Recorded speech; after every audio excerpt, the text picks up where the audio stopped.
Bueno, me llamo Dixon Jones. ¿Cuántos de vosotros habéis oído hablar de Majestic? La mitad, algo más de la mitad. Muy bien. Somos un motor de búsqueda especialista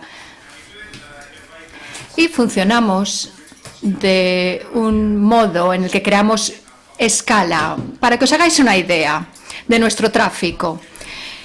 Bueno, como media al día, Twitter tiene 500 millones de tweets al día. Majestic lo que hace es que cada segundo se visita una página, es decir, 7.000 millones de URLs. Y un tercio de ellas son nuevas. Primera pregunta.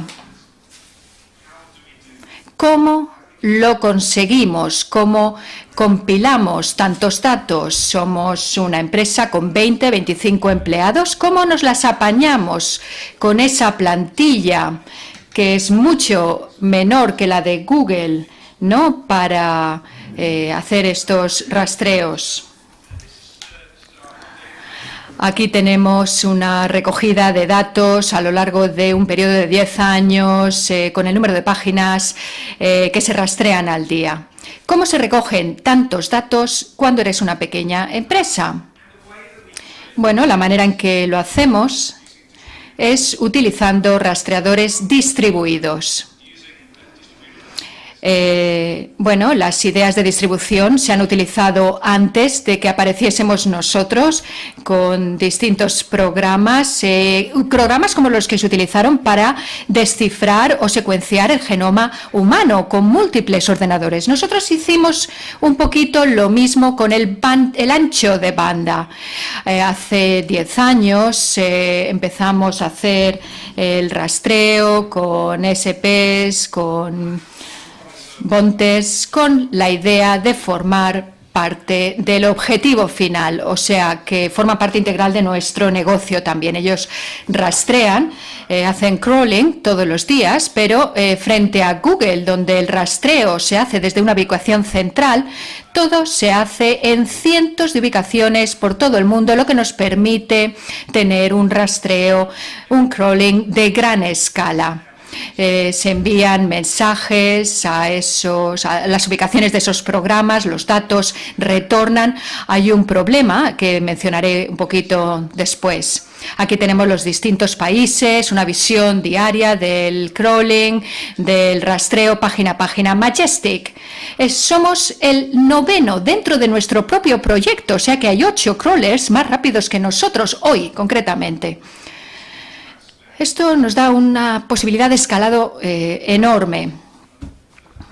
El problema es que, bueno, ahora hemos hecho un crawling de toda la web, pero esta web está en ordenadores por todo el mundo. No podemos hacer lo que hace Google y llevarnos todo el contenido a una ubicación central porque tendríamos que ir moviendo la web día a día. ¿Qué hacemos? Por tanto, tomamos la información de los enlaces, los links, y así Majestic empieza a evaluar la información no en base a las palabras de la página, como en el caso de Mike, sino con el mapa de enlaces de las páginas web. Nuestra lógica para determinar la importancia de una página web funciona así. Lo vemos aquí. La página A nos lleva a la página B, a la C y a la D.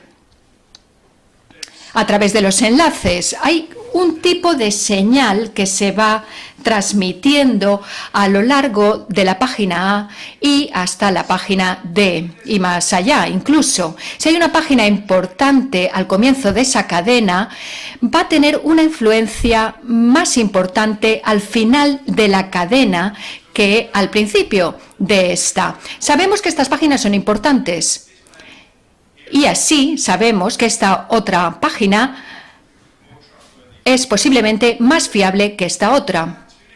O sea, que tenemos distintas métricas para nuestro negocio que vamos propagando a lo largo del mundo con los algoritmos. La primera se basa en el punto de partida del número absoluto de páginas web con enlaces en Internet. Y en segundo lugar, un conjunto de cientos de millones de páginas web. O sea que sabemos que son fiables. Tenemos dos conjuntos de datos. Por un lado tenemos el flujo de citaciones y por otro los aspectos cualitativos. La escala, nuestros algoritmos, si construyésemos páginas aleatorias, todas tendrían el mismo flujo de citas, pero esto no sucede así porque hay veces que los enlaces o la gente sigue enlaces que les llevan a páginas de mala calidad. Esto nos da una idea de la potencia, de la gran potencia global de las páginas web. Es un modelo interesante, no es un modelo, Google lo utilizó originalmente con su algoritmo inicial y solo funciona en escala, en base a la escala. Si se escala, por ejemplo, aquí tenemos John Hume de la Universidad de Toulouse. Tomó el algoritmo de rankings de Google y también las matemáticas de la Universidad de Stanford y lo pasó al entorno de código abierto y se fijaban únicamente en datos de Wikipedia. Y con el algoritmo y los aspectos matemáticos del algoritmo determinaron que la persona más importante de Twitter era esta persona, un botánico más influyente que Hitler o Jesucristo, lo que no necesariamente es verdad. Si ejecutas la página web de ranking del algoritmo de Majestic, por ejemplo, la métrica de flujo de Majestic en las mismas páginas, el orden resultante es diferente. ¿Por qué? Porque los datos se han aplicado a un pequeño subconjunto de la web. A pesar de que Wikipedia es enorme, si nos fijamos en los enlaces a la Wikipedia, se determina esto. Utilizando los enlaces es difícil. Utilizar los enlaces es difícil porque cada señal tiene tendencia al error. Hemos hablado de ello en los sentimientos. Los sentimientos pueden ser positivos o negativos. Inicialmente, cada enlace, cada link individual tiende al error, tiene probabilidad de que haya error, pero conforme escalamos, el error desciende y nuestra comprensión de si una página web es importante o no aumenta también de manera significativa. Google se enfrentó al mismo problema cuando hacían el algoritmo de ranking de páginas. Vieron que había muchas páginas web con poco valor y lo mejoraron con un algoritmo que se llamó Penguin. A lo mejor los SEOs que estáis aquí lo conocéis, pero y así identificar los directorios que conducían a páginas web de mala calidad. Y tenemos este otro gráfico en el que se ven distintas casillas a la derecha, y con ello crearon un gráfico de conocimiento para así penetrar y llegar a esos problemas de direccionado que tenían en Google. Utilizando datos de 1999, datos antiguos en relación con este ítem autoridad. Bien, hemos podido determinar la importancia de las páginas web. Ahora tenemos que saber cómo utilizar esa información para algo útil, algo de valor, porque todavía no hemos creado ningún motor de búsqueda. Hasta este punto hemos determinado si una página es buena o mala. La mayoría de mis clientes trabajan en SEO y estudian distintos aspectos en Google, se centran, por ejemplo, en la indexación, se fijan cómo Google rastrea la Internet, cómo hacen el indexado, cómo hacen los rankings, cómo los usuarios y las consultas se unifican. Pero quizá no dediquen tanto tiempo a este otro aspecto, a la agrupación de datos, que sigue siendo un aspecto muy importante en la categorización de las webs. Y hay enormes evidencias que para trabajar con escala, primero tienes que trabajar en la agrupación de datos antes de conseguir unas búsquedas verdaderamente eficaces. Si imaginamos por un momento que no existe Internet y quisiéramos determinar cuál es la masa de la Luna, iríamos a una biblioteca. Iríamos a la primera página de un libro en la biblioteca, lo leeríamos y así, y así, y así, ¿no?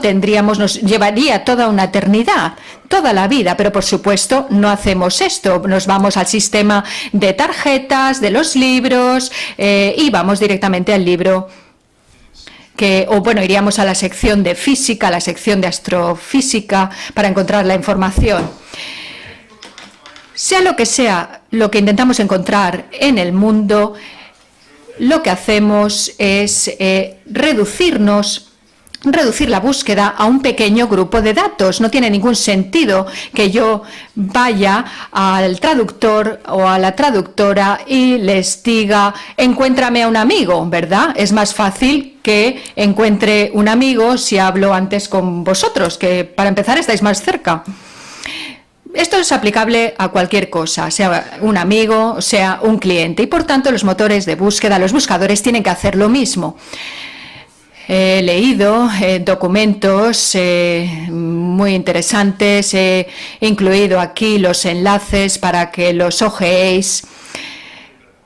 Y bueno, con ello evitaréis mucho ruido también. Tenemos que tener en cuenta aspectos de ruido, de spam, y con la categorización es muy importante también, evitar el spam. Es una manera de evitar el spam.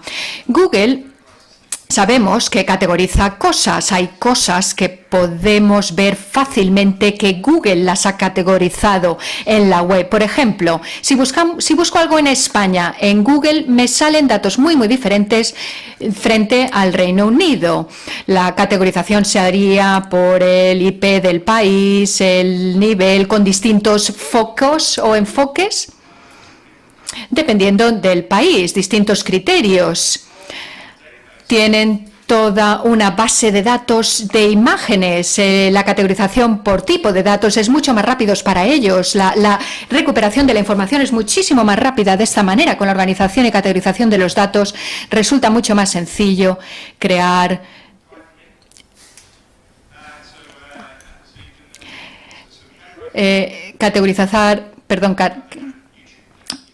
tienen el motor de búsqueda uno de los más importantes, el segundo más importante del mundo, por tanto categorizan todo. ¿Cómo se ayuda a categorizar los datos?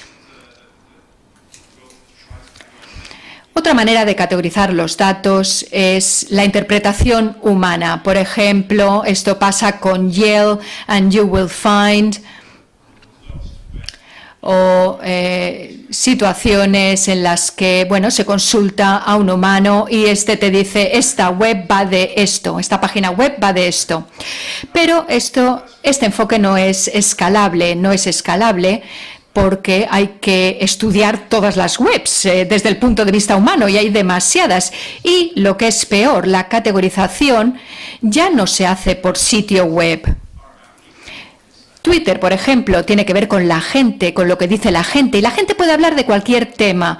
Las grandes páginas web, los grandes sitios web pueden hablar de muchísimas cosas, o sea que no es una cuestión de ver manualmente qué pasa con cada web y cuál es su interpretación, sino que sería ver cada tema que se trata, por ejemplo, en Twitter, y eso no es escalable, tiene sus limitaciones, pero bueno, sigue estando ahí esta página web, Yale. Google ha dedicado muchísimo dinero a intentar identificar las palabras clave, la semántica de las palabras clave, intentando buscar palabras que significan lo mismo. Han dedicado muchísimos recursos a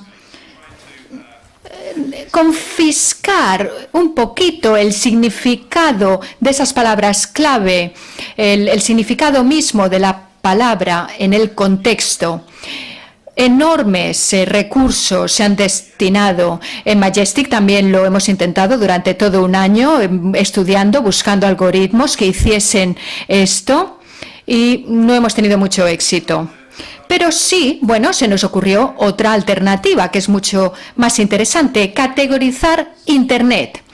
Hemos visto que hay una tendencia en cuanto al contenido y su conexión con los grupos. Un ejemplo verdaderamente interesante es el de las elecciones tan recientes. En Facebook, en Twitter, bueno, todos hemos hecho algún comentario, hemos visto algún comentario, ¿no?, sobre este tema. Probablemente habréis visto una perspectiva en vuestro grupo, ¿no?, porque lo que hacemos es una autoselección, ¿no? Nos unimos con aquellos con los que tenemos afinidad y posiblemente habréis extraído una visión, os habréis hecho una opinión sobre quién iba a ganar las elecciones. Cuando las páginas web se intervinculan, muchas veces se establecen también vínculos y enlaces a páginas con las que puede haber afinidad. Por tanto, los contenidos tienen sentido y también las palabras clave gravitan dentro del grupo. Volvamos a la gráfica de antes. Hemos dicho que si estas páginas de aquí son importantes, luego esta otra es más importante que aquella.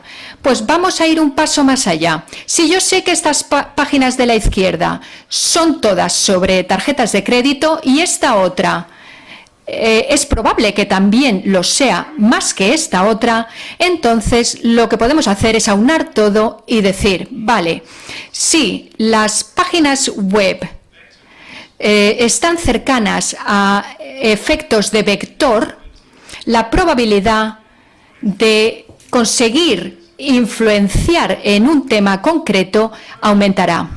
Y eso es lo que hemos hecho. Hemos hecho 3 métricas.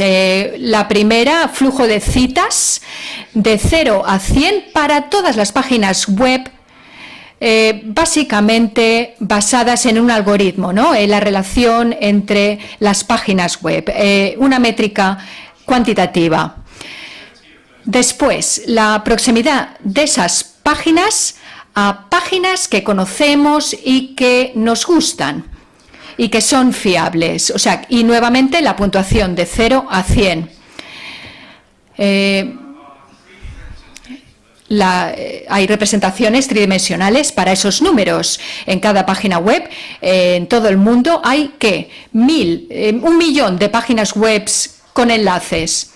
Y en base a esa escala del 0 al 100 y a esos perfiles, si los manipulamos, podemos ver todas las páginas web que tienen vínculos, enlaces en base a las citas. Además, hemos podido ver que podemos desglosar las citas y las matrices, las métricas de citas para distintas páginas web, lo que nos permite ir separando los contenidos de estas páginas web. Aquí tenemos una representación del MIT, del Massachusetts Institute of Technology. Vemos los enlaces que se producen en las páginas web con respecto a la página web del MIT y está siendo considerada como referencia. Hay enlaces que proceden de páginas de noticias, enlaces que proceden de arte y sociedad, de referencia, y otros enlaces, otros links que son verdaderamente malos, que pensamos que son spam. Si unimos todas estas señales con escala, además la perspectiva de la escala, tenemos una buena idea de lo que hay en el MIT. Tenemos, por ejemplo, 68 millones de enlaces que proceden del tema de referencia, educación también, de idiomas, programación, y aquí el 81 supone un nivel de información verdaderamente alto y nos da la posibilidad de categorizar con mucha eficacia las páginas web.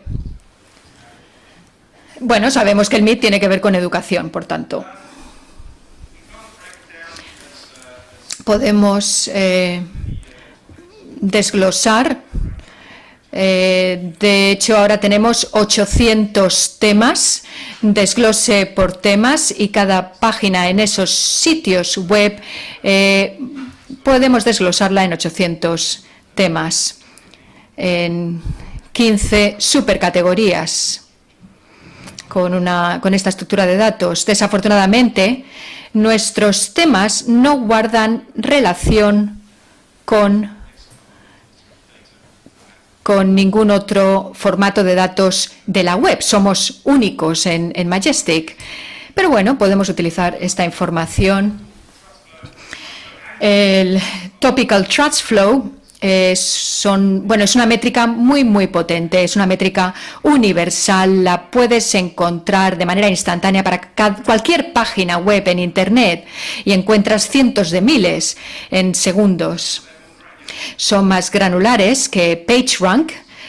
PageRank lo era en esa escala del 0 a 100, la métrica original de Google,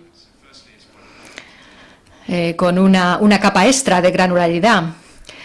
Pero ahora ya no puedes tener PageRank. En su momento se actualizaba muy rápidamente. Nuestros datos se actualizan cada 24 horas. Es eso lo que cuesta hacer la matemática y obtener un índice refrescado, un fresh index. Y tenemos otros datos también que tardan más, que tardan años, pero bueno, estos datos los actualizamos a diario, cada día. He hecho una búsqueda del tema de las elecciones y el tracking y he visto las fluctuaciones que había para Trump dependiendo de las noticias publicadas cada día. Y bueno, los resultados me salían mal para el día, pero cuando se actualizaba la información al día siguiente, había más diferencias de un punto. Esta información nos proporciona también influencia medible a escala y nos da posibilidad de saber sobre qué va una página web de manera muy fiable y también con respecto a los algoritmos, hables de publicidad, de contenidos. Te puede ayudar verdaderamente a asumir todo Internet y llevarlo o conducirlo hasta las páginas que nos interesan. La manera de funcionar con los Big Data para mí es la capacidad de trabajar con pasar del hashtag a los componentes más mínimos. Y podemos utilizarlo también para comparar todo tipo de datos online, no necesariamente sitios web, cualquier cosa que lleve enlaces, por ejemplo, perfiles de Twitter, imágenes, plugins, todo ello basado en los enlaces a esas páginas.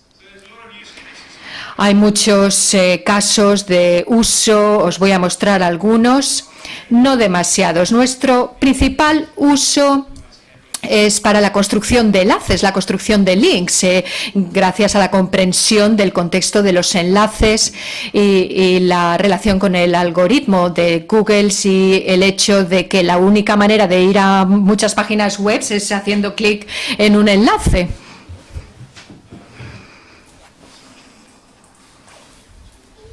Bueno, no tanto, porque ahora puedes hablar con OK Google también, pero bueno.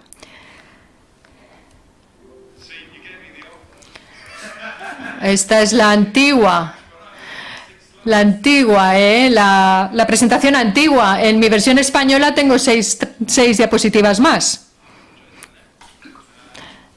Bueno, pero puedo hablar de ellas igualmente. Los casos de uso.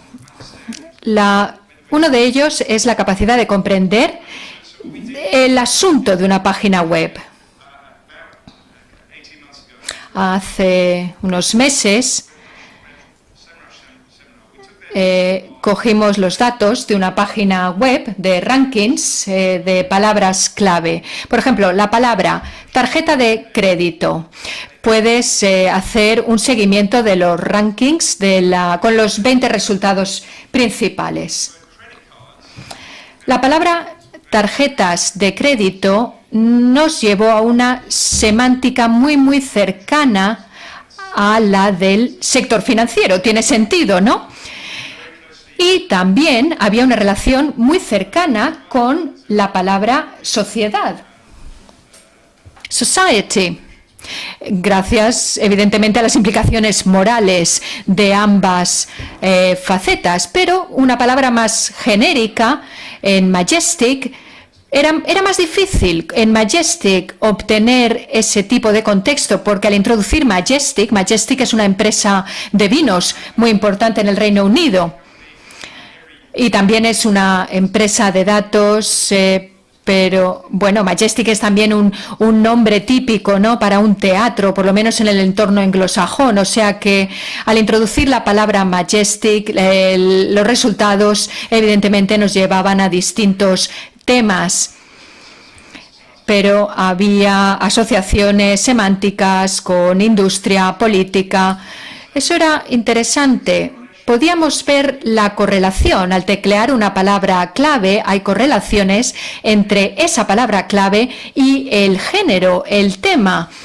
Y utilizamos eso para mejorar el motor de búsqueda, el buscador. Y hemos construido un buscador en base al texto del enlace y funciona bastante bien. Y hemos empezado a integrar también información adicional. No voy a decir que esto se va a convertir en el nuevo Google, el nuevo buscador, pero con este buscador que hemos creado lo que podremos es mostrar a la gente las causas que subyacen a por qué un sitio web es más importante que otro con respecto a una palabra clave, ya que, bueno, no tenemos ninguna razón por la que ocultar nuestro algoritmo. Podemos mostrar esa información sin problemas a nuestros clientes, puesto que les da una comprensión mucho más profunda de por qué una página web o un sitio web es mejor que otro. Tenía también otras diapositivas relacionadas con el engagement de usuario, ¿no?, la participación del usuario. Por ejemplo, comparando Lady Gaga con Obama. ¿Quién es más influyente en Internet, Lady Gaga o Barack Obama? ¿Quién levanta la mano por Lady Gaga? ¿Quién tiene más influencia en Internet? ¿Obama? Bueno, España es tan cínica como el resto del mundo, ¿eh?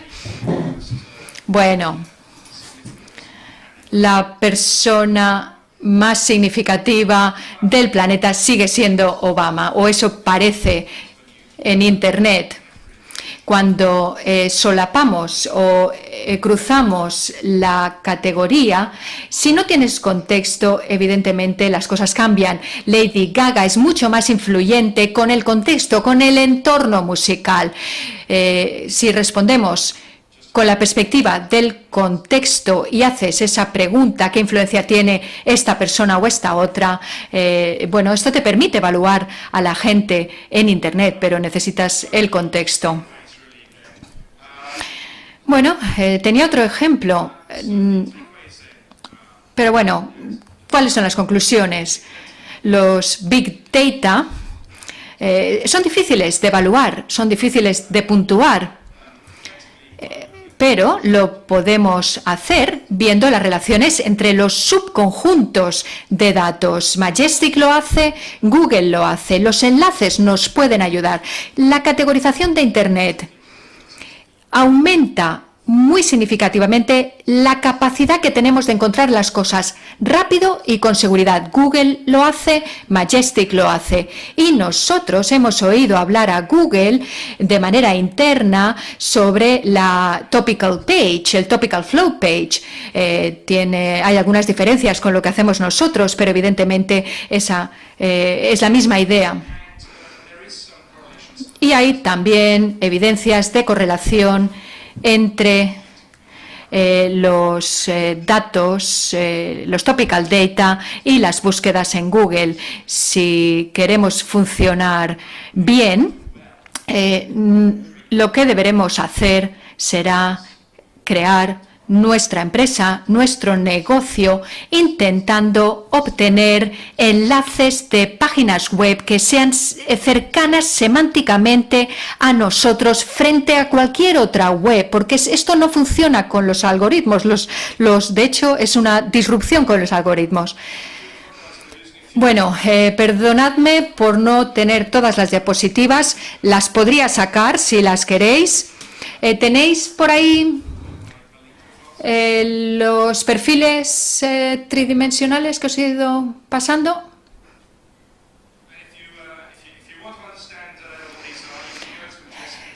Si queréis saber de qué va esto, meteos en Majestic y os saldrá una gráfica. Y, bueno, si lo giráis,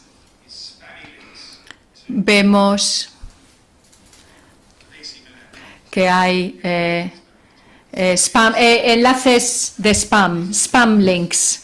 Spam links, enlaces que serían spam. Aquí tenemos los enlaces buenos y aquí tendríamos los... Si yo quisiera saber qué realmente influye, estos enlaces no tendrían ninguna importancia para mí. Y esto es de aplicación para cualquier página web. Lo que hemos hecho con esto, y con esto termino, es que, bueno, hemos creado esta especie de maqueta con un diseñador y hay una empresa que trabaja con la NASA. Hemos trabajado con esta empresa y ahora en marzo van a llevar una impresora 3D al espacio, a la Estación Espacial Internacional y, bueno, nosotros vamos a hacer la impresión de una maqueta de Internet para esa estación espacial. Muchas gracias.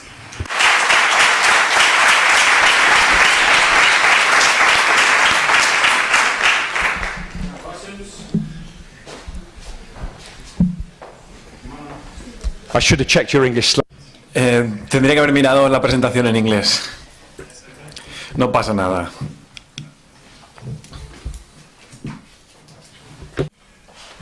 Anyway, if no one... Bueno, si no hay ninguna pregunta, me gustaría ver una forma distinta, un enfoque distinto sobre los enlaces. Me gustaría hablar de el comportamiento, los vínculos por comportamiento. Es otra forma de plantear el problema. Al principio de la existencia de los buscadores había muchas páginas que intentaban hacerlo. ¿Alguien recuerda Excite, por ejemplo? ¿No? Vaya.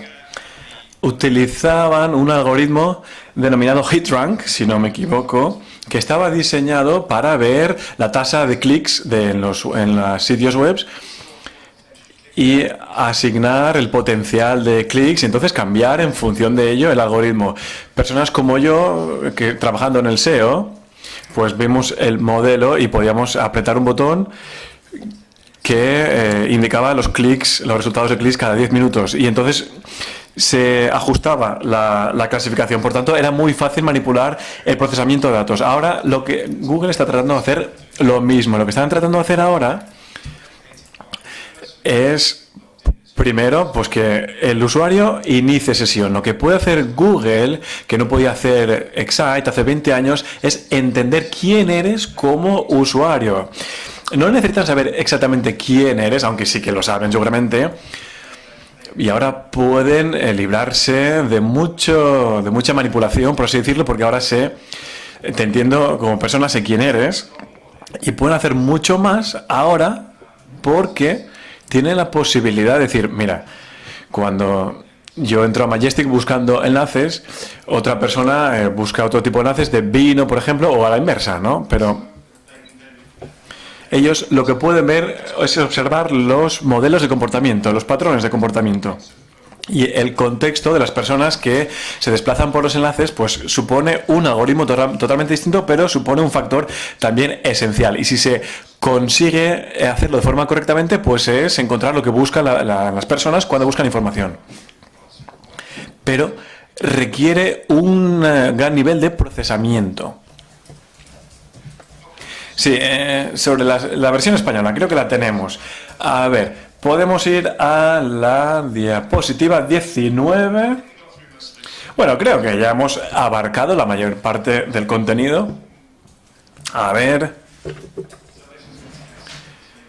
Bueno, aquí vemos la prueba. Y esto es lo que sucede cuando solapamos la información con una diferencia total de contexto. Esto es lo que hicimos. con los datos y en la búsqueda de la palabra tarjeta de crédito. Y cuando lo utilizábamos en el sistema y veíamos los resultados que nos devolvía Google, y aquí vemos que hay una enorme correlación entre tarjeta de crédito y servicios financieros, empresariales. Y aquí vemos que las tarjetas de crédito suelen aparecer como patrocinadores de eventos deportivos. Pero vemos algo mucho menos obvio en cuanto al uso de la palabra Majestic. Y luego vemos el caso de la Casa Blanca, muy vinculado a sociedad e historia. Bueno, esta diapositiva no debería estar aquí. Correlaciones. Si no lo tienen en inglés, pues lo tenemos en español. Sí, pero sí, he abarcado casi todo el contenido que quería tratar y que he olvidado anteriormente.